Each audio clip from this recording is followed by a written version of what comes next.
پاکستان قائد اعظم کی قیادت میں بننے والا جناح کا پاکستان، مدینہ کے بعد دوسری اسلام کے نام پر بننے والی ریاست، جناح کی ریاست، جناح کا پاکستان۔ جناح نے ہر اس شہر کے لیے پاکستان بنایا جس کے پاس اپنا ملک نہیں تھا۔ جناح نے ہر اس خاندان کے لیے پاکستان بنایا جس کے پاس گھر تو تھا مگر دفن ہونے کے لیے اپنی سرزمین نہیں تھی، اپنا ملک نہیں تھا، اپنا وطن نہیں تھا۔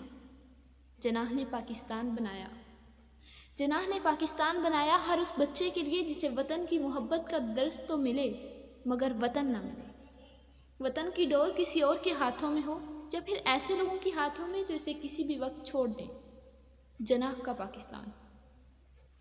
جناح کا پاکستان تو اسی روز بن گیا تھا جب بچے نے سائیکل پر لائٹ لگا کر کہا کہ جناح کا پاکستان روشن ہوگا، جب جناح نے اس سرزمین کو اسلام کے اصولوں پر تجربہ کرنے کی سرزمین کہا، جب کسی بوڑھے نے انگریزی میں جناح کی کتاب کو نہ سمجھتے ہوئے بھی تالیاں بجا کر کہا، مجھے یقین ہے کہ اس نے جو کہا سب سچ کہا۔ جناح کا پاکستان۔ جناح کا پاکستان تو اسی روز بن گیا تھا جب کسی پہلے شہید نے اپنے خون کا پہلا قطرہ بہایا تھا۔ اور آج کیا یہ ہے جناح کا پاکستان؟ کیا ہم ہیں جناح کے پاکستان میں؟ آج ہم اس پاکستان میں ہیں جہاں اسلام کے اصولوں پر تجربہ نہیں، مغربی اصولوں کو اپنا کر ایوارڈ حاصل کیا جائے، جہاں روشنیاں تو دور مگر جہالت کے اندھیرے میں راتوں کی سیاہیوں سے اپنے ضمیر کو کالا کیا جائے۔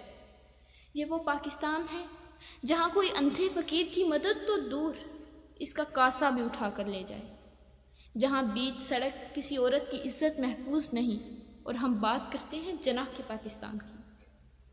ہم لائے ہیں طوفان سے کشتی نکال کر، اس ملک کو رکھنا میرے بچوں سنبھال کر۔ قائد ہم شرمندہ ہیں، ہم جہاز کی آرزو کی آڑ میں کشتی نہیں سنبھال سکے، ہم اس کشتی میں خود سوراخ کرتے رہے۔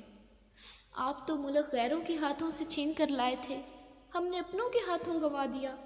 قائد ہم شرمندہ ہیں۔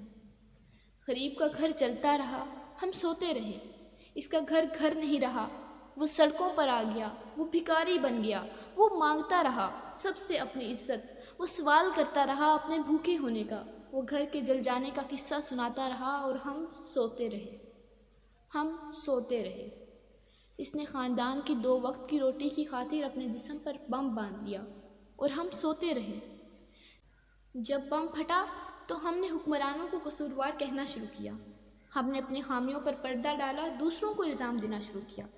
پھر ہم نے ووٹ کو امانت نہیں سے ضمانت بنا دیا۔ ہم نے ووٹ اسے دیا جس نے ملک کی نہیں ہمارے گھر کی ضمانت دی، جس نے سڑک بنانے کی ضمانت دی، جس نے پانی کا مسئلہ ٹھیک کیا۔ ہم بھول گئے کہ ایک وطن بھی تھا جسے اب ہم بیچنے لگے، ہم اپنے گھروں تک محدود ہو گئے۔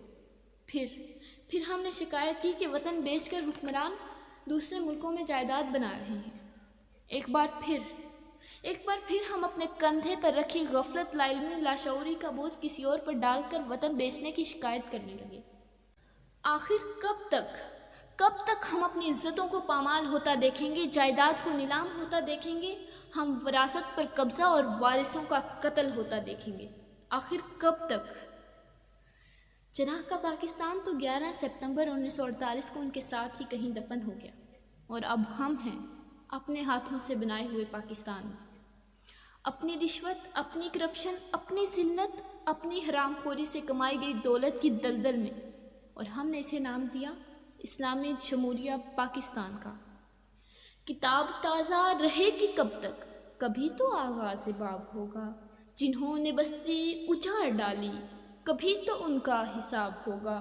وہ دن گئے جب ہر ستم پر آداب محبوب کہہ کے چپتے، اٹھے گی ہم پر جب اینٹ کوئی تو پتھر اس کا جواب ہوگا، اٹھے گی ہم پر جب اینٹ کوئی تو پتھر اس کا جواب ہوگا۔ اب وہ دن گئے جب عزتیں لوٹنے والے معمولی سی سزا کے بعد رہا ہو جائیں۔ اب اور نہیں، یہ ستم اب اور نہیں، یہ ظلم ایسا کہ سہا نہ جائے، یہ سانیہ ایسا کہ دل کھول اٹھے، یہ دکھ ایسا کہ زبان بے اختیار پکار اٹھے۔